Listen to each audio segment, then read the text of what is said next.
lancer notre petite conférence. Donc, c'est neurosciences, guérison et éveil. Donc, c'est un sujet de conférence euh, qui est venu avec le livre que j'ai lu ici, que je fais. Vous ne pouvez pas le voir vraiment. C'est Neurosciences et chamanisme. C'est de David Perlmutter et Alberto Villaldo. Mais j'aimerais beaucoup parler de David Perlmutter parce que ça me permet peut-être de vous dire que, et vous le savez peut-être déjà, mais c'est quand même intéressant de savoir qu'il existe une médecine fonctionnelle. C'est un nouveau courant de médecine que vous connaissez peut-être déjà, qui est un mouvement intéressant. Ce sont des médecins qui se sont intéressés à la naturopathie. On va dire ça comme ceci. C'est-à-dire qu'ils se sont intéressés à comprendre comment la maladie se développait.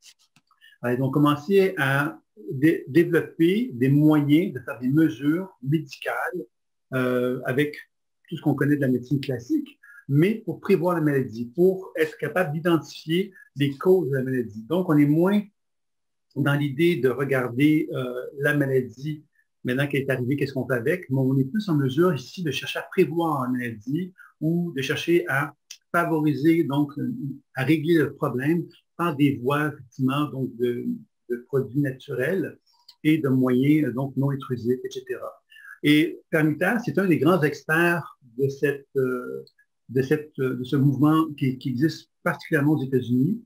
J'ai vu des petites choses qui ont été faites en France également. Mais c'est vraiment les Américains qui sont actuellement en longueur d'avance dans cette voie médicale-là. Au Québec, il y a quelques personnes, dont un ami à moi qui en fait. Donc, c'est quand même quelque chose d'intéressant. Et il s'est permis donc de s'associer à un chaman, puisque ce livre-là, finalement, c'est une collaboration entre un chaman et puis un neuroscientifique. Donc, c'est quand même intéressant aussi de constater que de plus en plus, cette possibilité d'envisager qu'on puisse collaborer médecine avec des gens qui font, par exemple, du chamanisme ou des domaines connexes à ça, c'est quand même intéressant aussi. Alors, donc, moi, c'est Bélanger, donc je suis thérapeute intuitif depuis bien des années et j'enseigne aussi dans le domaine de l'intuition depuis pas mal d'années aussi. Et mon expertise, c'est donc le développement de l'intuition et des capacités humaines.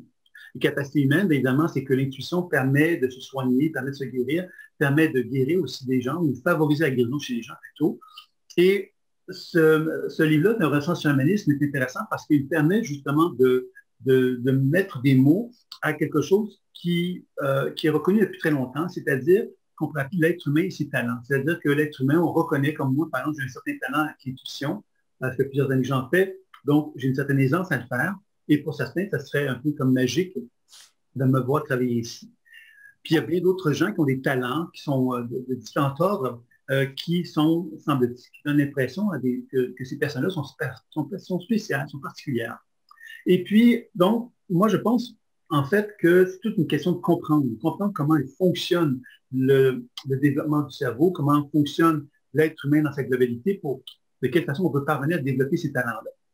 Donc, ce monsieur Permuter, donc dans ce livre-là, qu'est-ce qu'il y en a comme idée, c'est que on a donc, de plus en plus, on observe à travers la recherche scientifique des neurosciences que le préfrontal, le cerveau, la partie préfrontale du cerveau, euh, est une partie qui semble vouloir se développer de plus en plus chez l'être humain dans certaines circonstances.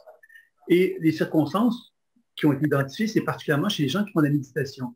Par exemple, il y a eu des études qui ont été faites sur les bouddhistes et ils ont pu observer effectivement que ce cerveau-là devenait dominant chez ces personnes-là et chez ces gens-là, il y avait effectivement une forme de compassion naturelle chez eux, une certaine forme de capacité de s'adapter à la vie, une forme de sentiment de paix intérieure, de tranquillité, d'adaptabilité qui était très intéressante. Et ils ont observé qu'il y avait donc ce lien-là avec ce type de comportement-là et ce développement du préfrontal.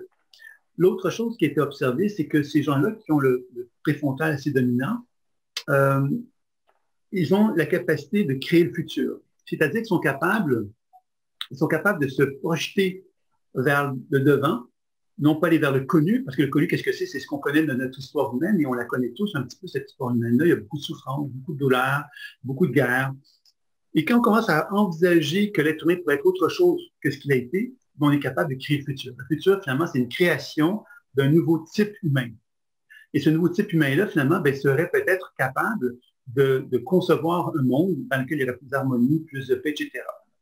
Donc, ça, c'est l'idée de base, hein, c'est que préfrontale-là permet de concevoir qu'un être humain est en voie de développement. Il y a aussi toute la recherche, la cohérence cardiaque, qui a beaucoup mis en évidence cette idée que par la capacité d'équilibrer le cerveau et le cœur, on parvenait à développer un nouveau type d'humain, plus dans une position de compassion, plus dans une position de cœur, plus dans une forme d'intelligence émotionnelle, plus capable de s'adapter à la réalité, plus dans l'amour, etc., etc. Et encore là, bien évidemment, puis dans le yoga également, il y a beaucoup de techniques de pranayama qui favorisent également des états respiratoires qui permettent cette cohérence-là de prendre forme entre le cœur et le cerveau. Et tout ça, ben, permet de concevoir que l'être humain qui accède justement à développer ce préfrontal-là, développe des compétences humaines peu accessibles actuellement, c'est-à-dire qu'il y a peu d'êtres humains sur la planète Terre, dans sa globalité, qui ont développé ces compétences-là, mais il y en a de plus en plus qui le font. Toujours dans la cohérence cardiaque, il y a des grosses recherches qui s'effectuent, dont j'avais déjà parlé, pour déterminer la relation entre une personne qui a des états de cohérence cardiaque et sa capacité à influencer la planète Terre. Puisque dans un état de cohérence cardiaque, ils ont observé que la planète Terre semblait avoir des modifications qui se font dans la planète Terre au niveau de la conductibilité des réseaux énergétiques qui existent dans la planète Terre, et les mesures qui sont faites, une recherche effectuée par ça. Et c'est donc intéressant, parce que ça met en évidence qu'on pourrait envisager, évidemment, d'une façon qui est stimulante, je pense, hein, de voir que l'être humain est en développement dans sa conscience. Et ce développement de cette conscience-là, bien évidemment, nous confronte, évidemment, donc à ce que j'appellerais l'ancien cerveau, puisque l'ancien cerveau, c'est celui qui a fonctionné depuis le début des temps. L'ancien cerveau, qu'est-ce qu'il a fait? Lui, ben, finalement, il a répondu à des besoins fondamentaux de l'être humain, qui a cherché donc à survivre à travers le temps. Alors, qu'est-ce qu'il a fait l'être humain pour survivre? Ben, il a effectivement il a essayé de manger, il a essayé de s'habiller, il a essayé d'avoir une habitation pour vivre, de se reproduire, se défendre. Bon, c'est tous des éléments qui sont des éléments fondamentaux, quelque part, qui a fait que l'être humain est parvenu à ce qu'il est aujourd'hui. On est encore dans cette énergie-là. Sauf que les gens sont capables de plus en plus à envisager un nouveau type de fonctionnement humain qui permet donc de développer le préfrontal et qui permet donc de mettre en évidence justement peut-être des fonctions physiologiques chez l'être humain qu'on va découvrir tous ensemble lors de cette conférence-ci. Évidemment, c'est des questions, ben, vous allez me faire signe, puis je prendrai le temps de répondre à vos questions, si vous en avez, bien sûr. OK. Donc, maintenant, l'autre chose dont j'avais envie de vous parler, c'est que les réseaux neuronaux, c'est ça qui est observé, c'est-à-dire que le cerveau, évidemment, on a observé que le cerveau avait des circuits, hein, c'est-à-dire que les neurones créent des circuits. Et ces circuits-là, c'est ce qu'on appelle des réseaux, c'est-à-dire des ramifications qui s'effectuent dans le cerveau. Et ces ramifications-là, évidemment, on a pu identifier qu'il y a deux types d'émotions qui sont associées à ces circuits neuronaux qui s'effectuent et qui font un peu dans la même logique du nouveau et de l'ancien cerveau. L'ancien cerveau, qu'est-ce que c'est? C'est celui, à quelque part, qui est relié à tous ces aspects inconscients de manger, de se nourrir, les peurs, les besoins de s'alimenter, de se battre, de se reproduire, etc.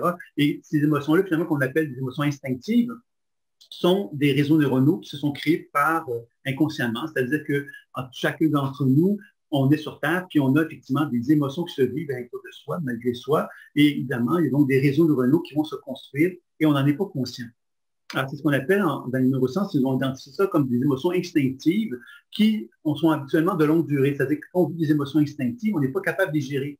Par exemple, si on est fâché contre quelqu'un, ben on va rester fâché longtemps, parce que ce sont des émotions qui vont toucher des racines profondes de nos structures internes, de nos blessures qu'on a subies quand on était enfant, etc.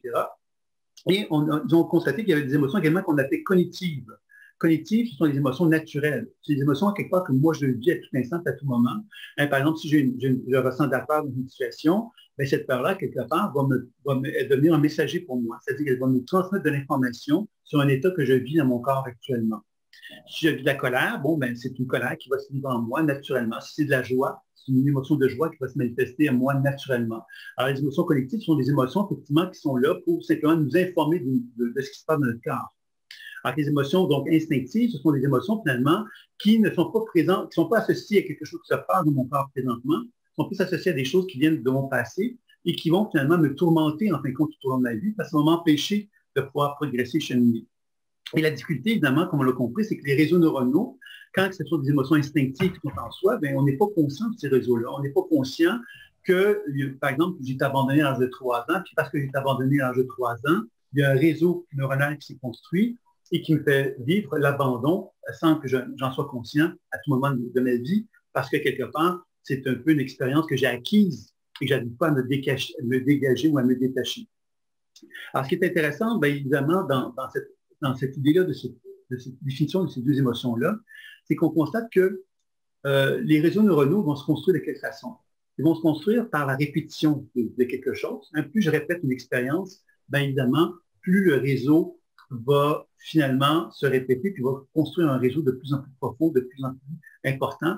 Ça veut donc dire que ce réseau-là, lorsqu'il est créé, bien, on n'a plus besoin d'y penser, il se crée lui-même, il s'active de lui-même selon les circonstances de la vie, etc. Donc, on n'est pas conscient, on est comme programmé par ça, comme si on était un robot en quelque sorte. OK, donc, l'autre chose que j'avais envie de vous faire part par rapport à cette logique-là, c'est que justement, donc, cette idée qu'il y a une répétition qui va se faire au niveau de ces réseaux-là, et puis l'autre élément qui va jouer beaucoup en cette situation-là, évidemment, c'est que quand ces réseaux-là sont présents, évidemment, il y a une stress chronique qui va s'effectuer. C'est-à-dire que plus je répète d'expériences négatives, bien, plus évidemment, il y a un stress qui va en résulter. Donc, ça, c'était un peu pour vous parler donc des réseaux neuronaux qui vont être importants. Puis évidemment, quand on fait un lien avec la pleine conscience intuitive, qui est la spécialité que moi j'enseigne, bien évidemment, on comprend que le voyage que moi j'effectue en moi, dans lequel je vais découvrir que des blocages émotionnels qui sont en moi, bien, ces blocages émotionnels vont me permettre effectivement de pouvoir donc par le biais de la pleine conscience intuitive, donc de la démarche que je propose, donc de mettre de la lumière dans la région où se trouve le blocage émotionnel, de décrire, questionner, déprogrammer et soigner, mais ça va me permettre justement de me sortir de ces éléments chroniques qui sont en moi. C'est-à-dire que je vais me libérer de ces émotions justement instinctives pour accéder justement à des ressources créatrices qui sont en moi. Alors ça, c'est un élément important, c'est que plus j'apprends justement à faire ce travail à l'intérieur de moi-même, plus j'apprends à devenir conscient de ces émotions instinctives qui sont en moi, plus j'apprends à m'en dégager, à m'en libérer, et plus je peux ainsi donc créer de nouveaux réseaux neuronaux. Et c'est là que ça nous amène justement à constater que les neurosciences ont découvert qu'il était possible pour le cerveau de s'adapter, de changer. C'est quelque chose qui n'était pas nécessairement aussi compris auparavant. On n'avait pas compris que ça avait cette capacité-là. Donc, finalement, l'autre élément, donc c'est ça que je voulais vous parler, c'est que maintenant, on constate que le cerveau est capable donc, de s'adapter et de faire des changements. Alors, au début, on pensait que le cerveau avait un certain nombre de neurones, puis le cerveau, c'était ça, puis c'était comme figé à quelque part. Et la recherche des neurosciences ont permis à quelque part de constater qu'il y avait de la neuroplasticité, c'est-à-dire que le cerveau est capable de s'adapter, de faire des changements. Et ils ont pris le temps d'essayer de comprendre de quelle façon que le cerveau peut faire des changements. Et on a compris évidemment que, comme vous disais tantôt, la répétition est un élément important pour le changement. C'est-à-dire que si je veux faire un changement, ce n'est pas parce que je fais une action de changement que ma vie va changer. Ça va être nécessaire de faire une répétition. L'élément très important de comprendre là-dedans, c'est que moi, j'ai beau dire, je veux faire un changement, je l'ai fait une fois, mais si je le fais plusieurs fois, mais avec conscience, pas simplement de dire, ah ben, je vais faire telle action sans réfléchir, ça ne va pas avoir le même impact que si je fais l'action avec l'idée, avec l'intention que je le fais parce que j'ai un désir de changement, que j'ai le désir de m'engager dans le changement que je souhaite faire. Et c'est de cette façon-là, évidemment, que je vais contribuer à permettre à mon cerveau d'amener de nouvelles transformations sur Terre, de créer de nouveaux réseaux neuronaux à prendre forme. Puis un élément qui est très important dans la recherche des neuroscientifiques, c'est qu'ils ont constaté que la méditation contribuait énormément à cette neuroplasticité-là, c'est-à-dire que ça permettait au cerveau d'avoir une plus grande capacité d'adaptation et de changement. Et un autre élément fort important, c'est l'utilisation de l'imagination.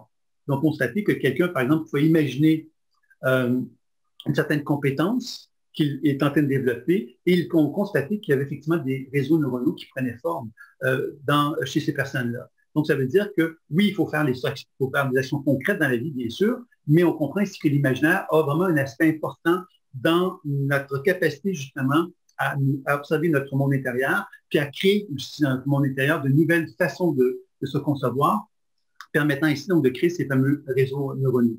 Donc ça, c'est quand même assez intéressant. L'autre élément qui a été observé aussi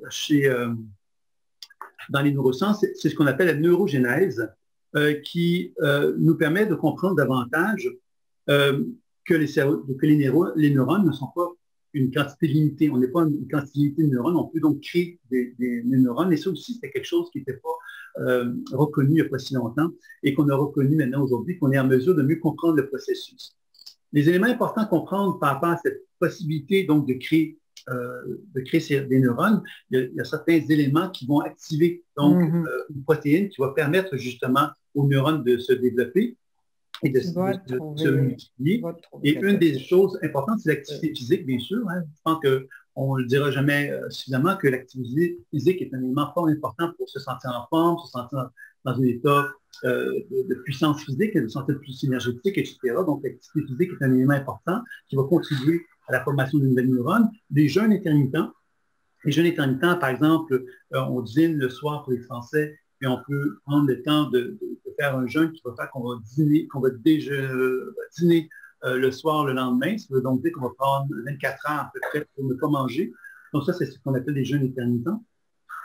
Il y a également aussi donc, la stimulation mentale, donc de faire des activités mentales, par exemple vos échecs, tous les jeux avec équipements mentaux, avec des chiffres ou avec des mots cachés, des choses comme ça, tout ça qui va stimuler notre mental va être intéressant. L'apprentissage de langue va contribuer aussi à créer des neurones dans notre corps. Il y a également donc aussi la méditation qui va aussi contribuer donc, au développement des neurones. C'est ce qui est observé également à ce niveau-là. Bien sûr que la pleine conscience intuitive, je pense à quelque part que tout l'apprentissage, toute cette capacité qu'on a de pénétrer dans notre monde intérieur, puis de comprendre comment ce monde intérieur fonctionne et de lui donner justement une cohérence plus importante, je pense aussi que ça peut éventuellement donc, développer une plus grande capacité à ce niveau-là.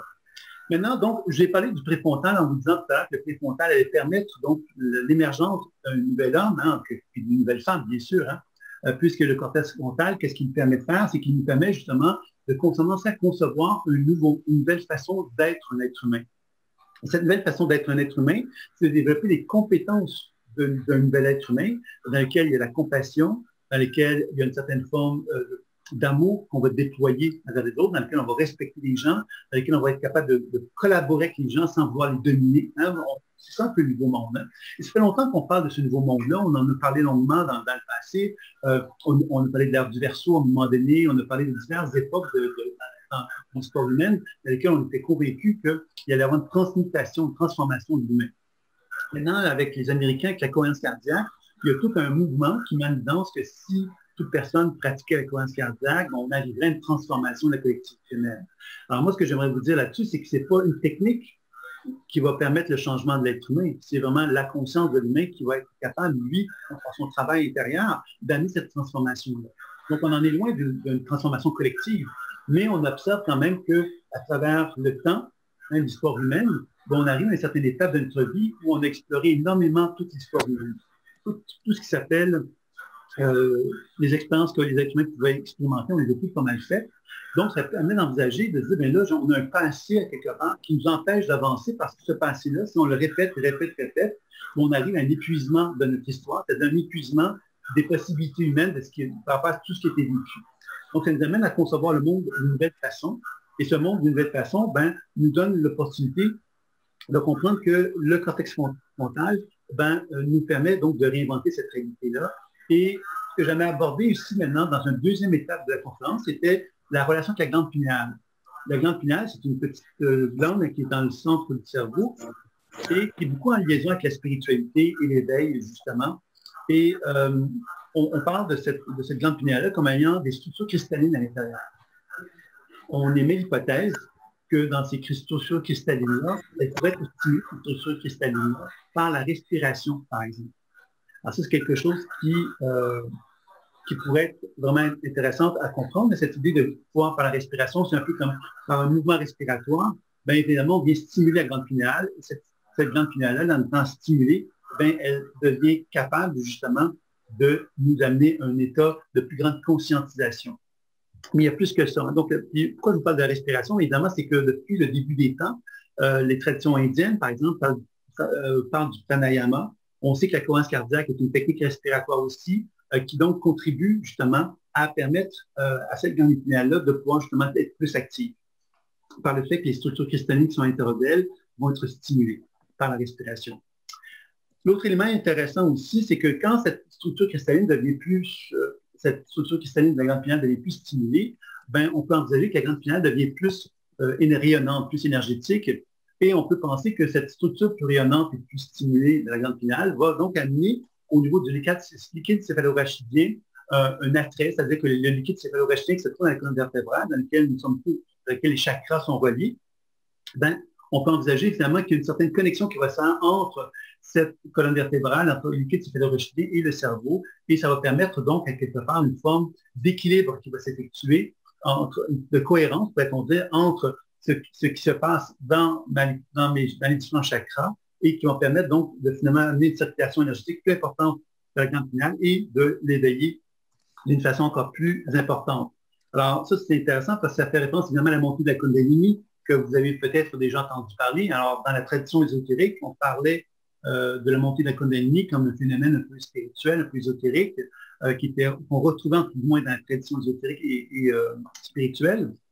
Et il commence à y avoir des scientifiques qui commencent à amener l'idée que, donc, tout ce processus d'éveil spirituel pourrait être explicable simplement, non pas parler par des structures énergétiques subtiles, mais parlant simplement de la structure corporelle du corps. Et vous savez sans doute que le physicien Pop, dont je vous parle vraiment souvent, ce physicien qui a démontré que les cellules du corps absorbaient et émettaient de la lumière. Alors, c'est intéressant de comprendre que ce phénomène, quand on dit que les cellules du corps absorbent et émettent de la lumière, ça veut dire quelque part que tout mon corps est un corps de lumière. Et les ésotériques parlaient du corps éthérique, du champ subtil, etc. Et on peut concevoir que ce champ subtil-là, c'est le rayonnement des cellules.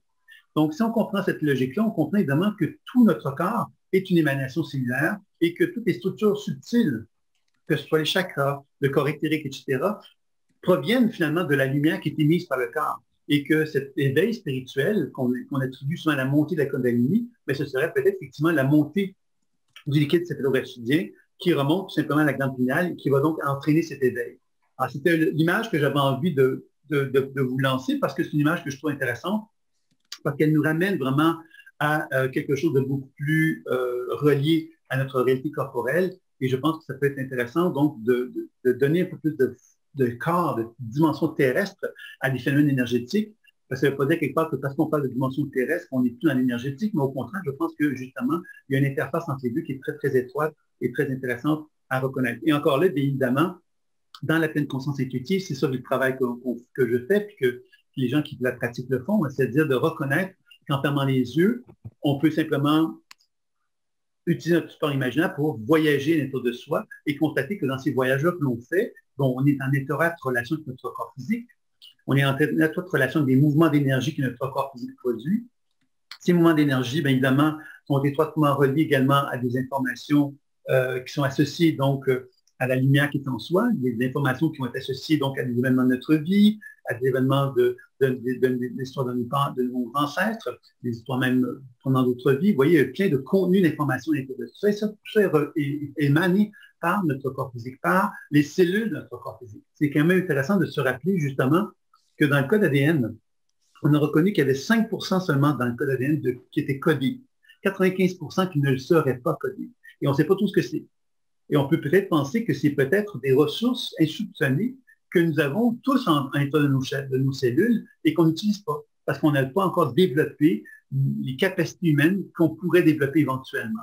C'est-à-dire que ce fameux préfrontal, à quelque part, c'est un prémisse peut-être justement d'une nouvelle façon de concevoir la vie. Cette nouvelle façon de concevoir la vie va favoriser peut-être cet éveil de la glande pinéale, va peut-être permettre aussi au fait que cet éveil-là soit fait, qu'on soit capable de permettre à ces contenus cellulaires qui n'ont pas été activés dans notre code ADN d'être activés progressivement, entraînant donc des changements chez l'être humain d'une façon encore plus importante. C'est quelque chose qu'on peut peut-être émettre comme idée qui m'apparaît pas si impossible que ça, même probable en fait. Hein? Donc, c'était ça que j'avais envie de vous dire. Donc, évidemment, qu'est-ce qu'il dit également pour peut-être encore continuer la démarche, c'est que par rapport à la glande pinéale, bien évidemment, il y a la mélatonine qui est produite par la glande pinéale, qui ralentit les ondes cérébrales, qui favorise donc le sommeil. Mais on pense aussi que lorsque la glande pinéale est activée, la mélatonine permettrait justement de nous donner accès à des états de conscience altérés qui feraient qu'on serait capable de voyager à l'intérieur de soi, de voyager dans le monde subtil, donc de devenir éveillé à la dimension subtile, donc à ce qu'on pourrait appeler l'univers superlumineux, dont je vous ai déjà peut-être parlé également. Hein, c'est-à-dire que l'univers superlumineux, qu'est-ce que c'est? C'est la dimension dans laquelle je suis présentement. Si je suis capable de voir ce qui émane dans cet espace-ci lorsque les particules vont plus vite que la lumière, ben, j'ai accès à cet univers superlumineux-là. Puisque mes yeux ne sont pas capables d'observer des particules qui vont plus vite que la lumière. Donc, ce que je vois présentement, c'est tout ce qui est en dessous de la vitesse de la lumière. Donc, évidemment, donc, on pourrait envisager que cette mélatonine-là pourrait contribuer à nous permettre d'accéder donc à cet univers superlumineux-là et donc de nous rendre conscients d'une réalité subtile qui n'est pas accessible à nos yeux courants, mais qui le sont pour les gens qui sont, par exemple, des intuitifs, des gens quelque part qui ont développé des talents particuliers qui leur permettent donc d'accéder à cet univers parallèle-là que la majorité des êtres humains n'ont pas accès. Pourquoi? Tout simplement parce qu'ils sont plus prisonniers de leur ancien cerveau, plus prisonniers de ce qui a été construit par l'être humain jusqu'à maintenant, et moins capable d'inventer, de percevoir le futur de l'être humain, c'est-à-dire de percevoir qu'est-ce qu'on est en train de devenir. Parce que qu'est-ce qu'on est en train de devenir, c'est cette capacité que j'ai de retrouver mon potentiel évolutif, ma capacité de retrouver ma propre lumière. Donc, c'est un petit peu que ce que j'avais envie de vous transmettre par rapport à ça. Le troisième chapitre que j'avais envie d'apporter, c'était concernant évidemment cette idée qu'à partir du moment que cet éveil prend forme, bien, quelque part, il y a donc ce qu'on pourrait appeler un champ bio-lumineux qui devient de plus en plus rayonnant et de plus en plus lumineux à mon corps. Hein, ça veut dire que mes cellules, à quelque part, donc, vont s'éveiller, vont produire un rayonnement encore plus important et que dans ce rayonnement plus important, lorsque la glande pinéale est activée et qu'il y a une synchronicité avec le liquide céphalorachidien, ben, ça permet quelque part donc d'augmenter mes capacités cellulaires et donc de me donner peut-être accès à ces fameux pouvoirs que je n'ai pas accès, ce fameux 95% qui n'est pas activé dans mon code ADN. Donc, ça nous amène justement à envisager donc, toutes les possibilités qu'un être humain, sur l'être humain de futur pourrait être. Finalement, on peut envisager qu'on est très limité dans notre champ de conscience parce qu'on ne s'est pas permis de croire en nos ressources, en nos capacités. Mais quand on regarde l'histoire humaine, par exemple, à l'époque où il y avait les sorcières au Moyen-Âge, mais quelque part, les sorcières, au lieu de pouvoir envisager que les sorcières avaient quelque chose à nous donner comme modèle, comme regard sur la vie ou comme moyen de soigner ou je ne sais quoi, on les a tous mis sur le bûcher, par exemple. Vous voyez, ça, c'est une façon de se dire, ben, moi, je ne veux pas rêver à l'être humain que l'on pourrait devenir, je veux au contraire garder le contrôle sur l'être humain que je suis et que tous les autres sont. Je veux garder le contrôle sur ce que nous sommes. Et on regarde historiquement parlant aujourd'hui, tel qu'on est aujourd'hui avec la crise du COVID, ben on voit quelque part collectivement comment l'être humain fonctionne. Comment l'être humain fonctionne, c'est de tenter de garder le contrôle sur, par exemple, le milieu de la santé. Si on regarde le milieu de la santé avec la vaccination qui est devenue collective, ben, quelque part, on peut se questionner. Il y avait d'autres moyens peut-être envisagés, mais non, on ne peut pas envisager, réinventer l'homme. L'homme étant ce qu'il est, ben, quelque part, il y a un système, le système médical qui est dominant. Et ce système dominant-là, quelque part, c'est la seule solution, la seule voie possible. On ne peut pas donner d'espace pour d'autres types de médecine, d'autres façons d'envisager le monde différemment. Et on est tombé dans une espèce de mode de fonctionnement de voie très unique. Hein. La voie très unique, c'est que les seules personnes qui ont le droit d'être entendues, qu'on peut accepter d'entendre, du moins, c'est souvent les gens, quelque part, qui arrivent avec la solution du vaccin. C'est un exemple que je donne, mais il faut faire comprendre que cette vision unique, finalement, c'est une vision qui représente bien l'ancien cerveau. L'ancien cerveau, finalement, fonctionne avec un mode de fonctionnement qui n'est pas adaptable. Alors, il se passe une situation particulière et ce cerveau-là, finalement, est dans la peur. Et quand on a peur, qu'est-ce qu'on fait? Bien, on réagit de façon impulsive et on réagit avec le mode de fonctionnement que l'on a eu dans le passé, qui est un mode dans lequel il n'y a pas de collaboration. Si on regarde dans le monde entier, la façon qu'on cherchait à se déployer face à cette situation-là, c'est tout dans une forme de domination. Ils ont tous cherché à dominer le peuple en leur imposant un tas de choses qui peuvent être, on peut comprendre la raison de ça, mais en même temps, on aurait pu le faire avec beaucoup plus de bienveillance, beaucoup plus à quelque part d'attention et de conscience. Il y a un élément dont je n'ai pas parlé par rapport au cerveau qui est fondamental, c'est l'effet placebo, hein, qui ont aussi à quelque part que le placebo fonctionne à un point tel que les compagnies pharmaceutiques, lorsqu'elles font des recherches, sont obligées de tenir compte d'un effet placebo, hein, d'un médicament quelque part qui est bidon, c'est-à-dire un médicament de l'eau et du sucre, par exemple, et on doit donner à un certain nombre de personnes de l'eau et du sucre, alors qu'on donne un médicament à un autre groupe de personnes. Et on sait que c'est minimum 35 que l'effet placebo va avoir comme action, c'est-à-dire qu'on va avoir 35 d'efficacité avec l'effet placebo. Alors, vous voyez qu'il y a quelque chose là-dedans qui nous démontre bien clairement que notre cerveau n'est pas utilisé à sa pleine ressource et qu'on ne comprend vraiment pas comment on pourrait l'utiliser parce que l'effet placebo, ça veut dire quoi? Ça veut dire que par la suggestion, par la bienveillance, par la délicatesse, par la gentillesse, j'ai un impact sur la maladie, j'ai un impact sur la santé, j'ai un impact sur le système immunitaire, j'ai un impact pour favoriser donc une meilleure protection. Donc, face à une situation comme celle que l'on vit, c'est évident qu'il aurait dû prendre conscience effectivement que si on va simplement donner des suggestions négatives, de parler toujours d'éléments sombres et négatifs, on influence négativement la conscience de l'être humain et on la met dans une position de panique intérieure. Cette panique intérieure la ramène à son ancien cerveau, la ramène dans le côté peut-être plus primaire de l'être humain, plus proche de l'animal en fin de compte, et s'éloigne de la dimension céleste de l'être humain. Et c'est certainement important, quelque part, de bien comprendre que pour qu'il y ait cet éveil-là prenne forme, ben, il faut effectivement qu'il y ait donc une certaine sécurité qui puisse se déployer chez l'être humain. Pour qu'il puisse se déployer, c'est là que la méditation devient très intéressante. La pleine conscience intuitive me permet de m'accompagner là-dedans, parce que c'est important de comprendre que quand on parle d'éveil spirituel, il y a un monsieur qui s'appelle le Dr. Sanella, je crois, un Américain, qui a écrit un livre il avait écrit un livre sur les symptômes de la Kundalini. C'est-à-dire que ce médecin-là s'est intéressé à identifier tous les symptômes qu'il retrouvait chez des patients qui avaient une certaine expérimentation de la Kundalini, de la montée de la Kundalini. Alors, la montée de la Kundalini, évidemment, je ne vais peut-être pas expliquer en détail, mais c'est un éveil en fin de compte, hein, c'est-à-dire que lorsque la glande pinéale s'éveille, le chakra couronne, il y a donc une montée énergétique qui va se faire du chakra racine jusqu'au chakra couronne. Et quand on est dans un état d'illumination, c'est-à-dire que tous les chakras vont s'éveiller d'une façon uniforme, et il va y avoir donc effectivement un éveil qui va se faire au niveau du chakra de la couronne. Malheureusement, la montée de la Kundalini souvent va être bloquée dans l'une ou l'autre des chakras qui vont entraîner donc des symptômes d'inconfort, etc. Alors évidemment, moi, ce que j'ai observé à travers cette notion de symptômes, c'est qu'on interprète, s'il se passe quelque chose dans mon corps, je peux interpréter que c'est relié à une forme d'éveil que je suis en train d'effectuer.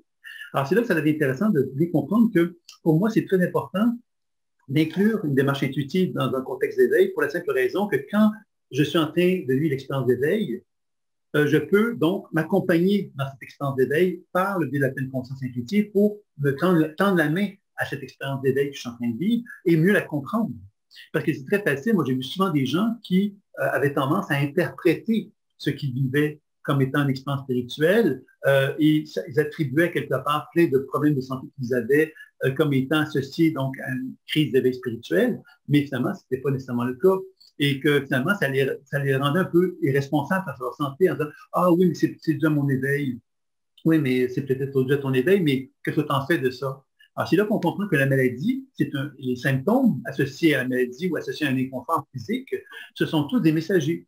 Ces messagers-là, évidemment, on ne peut pas dire « Ah, ben, c'est un symptôme de ceci ou c'est un symptôme de cela. » Il faut prendre le temps d'écouter ce qui se passe et de chercher justement à accueillir le message et comprendre quelque part que derrière ce message-là se stimulent des besoins.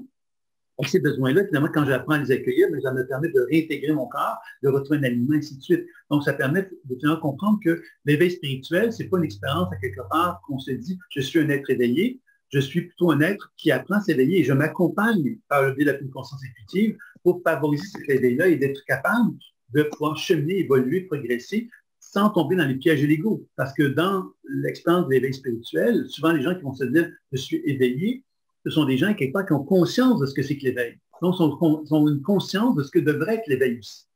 Donc, on peut sombrer facilement dans des pièges de l'ego là-dedans et certain que dans l'humilité et dans la capacité justement de s'accompagner dans cette démarche-là, je pense qu'on peut arriver à amener donc une nouvelle vision de l'être humain qui peut prendre forme avec humilité. Parce que ce n'est pas parce qu'on est un éveillé qu'on est mieux que les autres. Hein. Ça veut donc dire que l'éveil, c'est simplement une expérience spirituelle comme une autre expérience que d'autres êtres humains peuvent vivre et que par le biais de la pleine conscience intuitive, on peut la conscientiser, l'intégrer dans notre vie pour qu'elle devienne justement une expérience qui va favoriser donc le fameux cortex frontal qui nous permet de développer quoi? La compassion, la gratitude, le pardon, l'ouverture, la collaboration. On devient simplement un être humain qui va être plus désireux justement de tendre la main vers l'autre personne.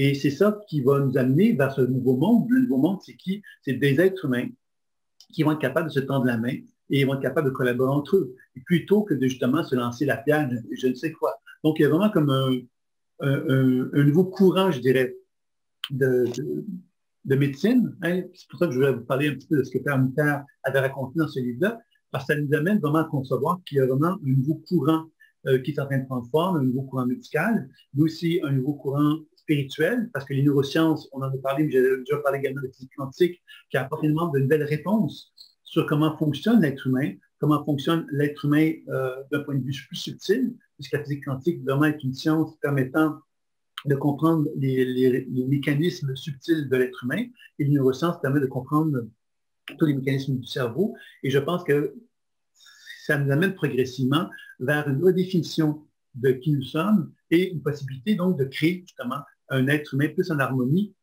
avec non pas ce que nous avons été dans le passé, mais avec ce que nous sommes en train de devenir. Et ça, je pense que c'est stimulant, cette idée d'envisager qu'on est en train de devenir quelque chose d'autre que ce qu'on a été. Et c'est là que le préfrontal de prendre toute sa mesure, sa valeur. Et c'est intéressant d'en parler aujourd'hui avec ce qu'on sait aujourd'hui. On parle beaucoup maintenant de transhumanisme. Le transhumanisme, qu'est-ce que c'est? C'est cette volonté de commencer justement à greffer à l'être humain des éléments quelque part qui vont lui permettre, entre guillemets, c'est ce qui est voulu, hein, de transmettre à l'être humain un potentiel plus grand, hein, d'être capable d'être des super-humains, mais des super-humains qui utiliseraient donc des supports électroniques, etc., pour être capables justement d'être supérieurs, d'être plus compétents, en fin de compte. Et on sait que depuis le début des temps, l'être humain, ben, quelque part, si on sait que 5% seulement de l'ADN qui est utilisé, on peut facilement penser que l'être humain pourrait, à travers cette nouvelle vision de ce qu'il est en train de devenir, de commencer à se créer une nouvelle vision de l'être humain qu'il est, de développer des potentialités soupçonnées et de commencer justement, ben, quelque part, d'une façon à compétitionner ce transhumanisme, c'est-à-dire de faire comprendre finalement qu'on en est bien loin de l'être humain accompli, je dirais. Et que c'est certain que la voie facile, ce serait finalement de passer par le transhumanisme, qui serait une façon de dire, ben voilà, on a trouvé un moyen d'améliorer l'être humain. Mais l'amélioration de l'être humain qu'on a retrouvée, c'est une façon non naturelle et non en harmonie avec la vie, avec le grand V. On va encore essayer de simplement construire finalement des êtres humains parce qu'on se croit être Dieu, en fin de compte. Alors que finalement, si on était en accord avec Dieu, on serait peut-être davantage en accord avec cette capacité que l'on a de concevoir un être humain sous un nouveau mode de fonctionnement, une nouvelle expression de lui-même. Donc, c'est un petit peu ce que j'avais envie de vous transmettre. Je ne sais pas si vous avez des questions sur ce que je vous ai dit, pendant que vous allez peut-être me noter les questions que vous pourriez avoir, mais moi, je vais peut-être vous faire part, évidemment, de façon plus pratique, qu'est-ce que ce serait la suite pour vous si vous avez envie de poursuivre un enseignement avec la pleine conscience intuitive dans ce contexte, évidemment, donc de neurosciences et d'éveil. Donc, la première chose qui est à dire, c'est qu'évidemment, c'est que la pleine conscience intuitive, qu'est-ce qu'elle va nous permettre de faire comme moyen pour nous aider justement à éveiller notre être humain? La première chose, c'est qu'on va apprendre à gérer notre stress et ces fameuses émotions instinctives dont j'ai parlé tantôt. C'est-à-dire que par la pleine conscience intuitive, on fait des voyages à l'intérieur de soi et on apprend donc inévitablement à devenir conscient des mécanismes inconscients qui sont en soi. Ces mécanismes inconscients sont associés à des émotions instinctives qu'on ne gère pas, qui ont créé des réseaux neuronaux dans notre cerveau qui nous empêchent de pouvoir développer nos véritables ressources, finalement. Alors, donc, ça, c'est une première chose. La pleine conscience intuitive me permet de faire ce travail pour apprendre justement à renouer contact avec mon contexte préfrontal et mes capacités justement de me sortir des émotions instinctives pour retrouver effectivement ma grandeur. Ça, c'est une première chose. Et dans l'atelier 1, qui aura lieu donc demain et dans une semaine, pour ceux qui sont intéressés, bien évidemment, c'était de ça qui était question. On a travaillé beaucoup sur cet aspect-là. Et le deuxième, évidemment, c'est qu'il est possible, grâce à toute cette réflexion-là, finalement, de pouvoir concevoir qu'on puisse voyager à l'intérieur de soi pour se mettre en relation avec des événements de notre passé. Et qu'en travaillant sur ces événements du passé, on peut rééduquer les signaux inconscients de notre cerveau pour créer de nouveaux réseaux. C'est-à-dire que, par exemple, si j'ai été abandonné à l'âge de 3 ans, je peux travailler sur cette mémoire-là très précise pour justement comprendre la raison d'être de tout ça et la déprogrammer. Vous vous rappelez que la déprogrammation, c'est cette capacité que j'ai de transmettre des signaux guérisseurs à une mémoire, c'est dans mon champ énergétique, et de lui permettre, par cette transformation, d'amener justement cette énergie-là à faire émerger de nouveaux potentiels, de nouveaux comportements, des nouvelles façons de se manifester, etc. Donc, je commence à briser des vieilles habitudes pour me remettre en relation avec des habitudes nouvelles. Des habitudes nouvelles qui sont toutes nouvelles, évidemment, mais que je vais apprendre finalement à focuser dessus. Et comme on l'a vu par la répétition et par la volonté que j'ai d'y aller avec une attention, ben, je vais tout doucement amener justement ce nouveau comportement-là à prendre forme dans l'être que je suis. Donc, il est vraiment possible de faire des transformations psychiques par la pleine conscience intuitive. Et lors du premier atelier, c'est surtout ça qu'on va chercher donc à mettre en évidence. Dans le deuxième atelier, plus brièvement, mais d'autres et qui sont reliés donc aux possibilités de la pleine conscience intuitive, on va chercher donc à travailler évidemment sur la stimulation de la glande par la respiration, tout en faisant en pleine conscience intuitive, donc en apprenant à observer de quelle façon que la glande pinale réagit à ça, et donc de faire des questionnements, des codages et tout ça. On va apprendre à stimuler le parasympathique, qui est donc vraiment lié au mouvement descendant énergétique, qui permet donc la préparation à l'expérience de la montée de la Kundalini. Il y aura donc la stimulation du liquide céphalorachidien qui va être ensuite effectuée. Souvent, en état de pleine conscience intuitive, on cherche à comprendre tout le processus qui se passe en nous pendant qu'on le fait. Et ensuite, évidemment, cette stimulation du liquide céphalorachidien va ensuite s'activer dans la glande pinale pour permettre justement ce qu'on appelle l'éveil. Et dans cet état d'éveil, bien évidemment, on va chercher aussi à éveiller toute notre structure énergétique, notre champ subtil, et notre champ subtil qui est notre cerveau délocalisé. On sait qu'il y a un cerveau qui est là, c'est ce qu'on a parlé dans les neurosciences, mais on sait également qu'il y a un cerveau délocalisé qu'on retrouve plus dans la physique quantique, qui est finalement l'ensemble de notre champ lumineux, qui lui est porteur de conscience, une conscience qui est omniprésente partout. Alors, c'est dans ce sens-là qu'on va chercher donc à stimuler ça pour nous amener donc à être capable de pouvoir ensuite aller porter notre attention dans les cellules de notre corps, l'ADN en particulier, pour essayer de chercher à éveiller ce code génétique qui n'a pas été activé. Alors, c'est une expérience qu'on va faire à travers cette étape-là que je viens de nommer. Je ne dis pas qu'on va activer nécessairement ça, mais à travers le processus d'accompagnement qu'on va faire, on va pouvoir justement se suivre et s'accompagner dans le processus d'éveil qui va en résulter par la suite. Et ce processus d'éveil, on ne le fait pas par la volonté, on le fait simplement par l'ouverture, la réceptivité, la conscientisation qui fait que toute cette expérience-là nous rend plus conscients, plus éveillés, plus en harmonie avec notre vie. L'objectif n'est pas de devenir un illuminé, mais simplement d'être de plus en plus en paix et en harmonie avec soi. Et puis, une troisième application de la pleine conscience intuitive qui va être d'apprendre justement à voyager dans les champs de conscience. Donc, d'apprendre justement à constater que dans cet état d'éveil, on se relie à la source et que dans cet état de liaison avec la source, on peut voyager dans les niveaux de conscience qu'on peut appeler niveau de conscience énergétique, émotionnelle, mentale, causale, spirituelle, où on apprend justement à voyager à l'état de celui-ci pour apprendre effectivement, encore une fois, à explorer justement ce monde, cet univers super-lumineux-là, en devenir de plus en plus conscient, être capable de développer cet univers-là d'une façon de plus en plus perspicace. Donc ça, c'est un peu le champ des applications qui va être vu lors des ateliers qui sont proposés, mais je vais aussi proposer l'idée que la pleine conscience intuitive permet aussi d'activer ça, donc de vous donner des idées par rapport à cela. Il y a une question qui me vient ici, qui m'a été posée. Peux-tu nous faire part d'une de tes expériences dans laquelle la pleine conscience intuitive t'a permis de transformer la souffrance en potentiel d'évolution? Tu veux dire que tu as des exercices de méditation qui permettent d'énergie avec dans le final les fonctions d'éveil. Alors évidemment, on va mettre ça au clair. C'est qui m'a posé la question? Je pense que c'était mon cher ami Hugo. C'est bien ça? OK. Donc, la première chose, l'expérience de la pleine conscience intuitive t'a permis de transformer la souffrance en potentiel d'évolution. Mais c'est certain que la première chose, dans quelque part, c'est qu'il y a une souffrance. La souffrance, il faut la vivre. Donc, si je prends mon expérience à moi, ben, à quelque part, toute la démarche de ce qu'on peut appeler cette forme d'éveil, à comprendre le message de la souffrance, c'est que la souffrance doit être vécue.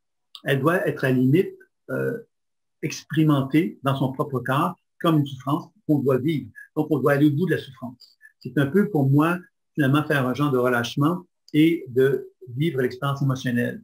Donc, moi, quand je vis des souffrances, c'est ce que je vais faire dans un premier temps. Et lorsque la souffrance a été expulsée, on est au bout du processus, c'est là qu'on va pouvoir faire l'exercice de pleine conscience intuitive. Parce qu'on va s'être dégagé de quelque chose. Donc, l'émotion, elle doit être vécue. Et après ça, on peut passer à l'étape où on peut justement se relier à elle comme un témoin. Le témoin, c'est celui qui n'est plus attaché à l'émotion parce qu'il l'a vécu, il est capable de prendre une distance. Et cette distance-là va lui permettre donc de pouvoir ensuite poser un regard sur cette émotion-là. Et on sait que par la pleine conscience intuitive, c'est donc dire mettre de la lumière sur l'émotion, quelque part, sur, c'est pas moi, si c'est l'abandon, l'expérience d'abandon qu'on vient de vivre, qui est très, très douloureuse. Mais ce qu'on va chercher à faire, c'est qu'on va simplement se mettre en relation avec cette émotion de souffrance et de douleur, comme si elle était ceci de nous, comme si elle était une partie distincte de nous, en fait. Et on va prendre le temps de décrire comment on la voit, comment on la ressent, comment on l'expérimente, et on va questionner, etc., pour arriver à comprendre la raison d'être de cette souffrance-là, et on va ensuite déprogrammer. C'est là que l'élément clé par ta question, Nuri, c'est de transformer la souffrance en potentiel d'évolution. C'est que quand on a compris le message, on va passer à l'étape de déprogrammation qui, elle, va nous donner accès à une nouvelle représentation c'est-à-dire que l'abandon va devenir autre chose. L'autre chose, c'est plus Sylvain abandonné, c'est Sylvain qui devient conscient quelque part qu'il a, à travers cet abandon-là, donné son pouvoir aux autres, par exemple, et en donnant son pouvoir aux autres, il s'est senti abandonné.